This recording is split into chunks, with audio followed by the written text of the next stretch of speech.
In today's video, I'm going to teach you how to print payroll checks in QuickBooks Online. By the end, you'll know exactly where to go, how to find the right paychecks, and how to print them cleanly and correctly. First, let's start by getting to the paycheck list. From your QuickBooks Online dashboard, look over to the left-hand menu. Depending on your version, you'll either see a tab labeled Payroll or one labeled Workers. Go ahead and click that. This is where all your payroll activity is managed. Once you're in the Payroll or Workers section, select Employees. This will take you to a page that lists everyone you pay through payroll. On this screen, look for an option labeled Paycheck List. You'll usually find it under a section like Run Payroll or My Payroll.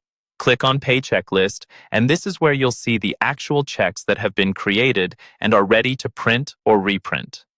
Now that you're on the paycheck list, you can narrow things down to exactly what you need. At the top of the list, you'll have options to filter by date range or by employee. This is especially helpful if you run payroll for a lot of people or need to reprint checks from a specific pay period. Set your date range, choose an employee if needed, and let the list refresh. Next, choose which paychecks you want to print. You'll see a checkbox next to each paycheck in the list. You can select individual checks by clicking those boxes, or you can use the print button that appears next to a specific paycheck if you're only dealing with one at a time.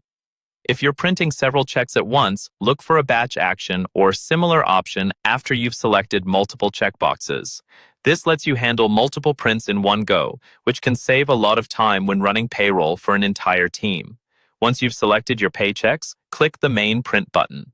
QuickBooks will open a preview of the paycheck or pay stub in a new tab or window. Take a moment here to confirm that everything looks right: the employee name, the amount, and the pay period. When you're ready, find the printer icon in that preview window. Click it to open your browser's print dialog. From there, choose your printer, make sure your check stock is loaded correctly, check your settings like page size and orientation, and then click Print to finish the process.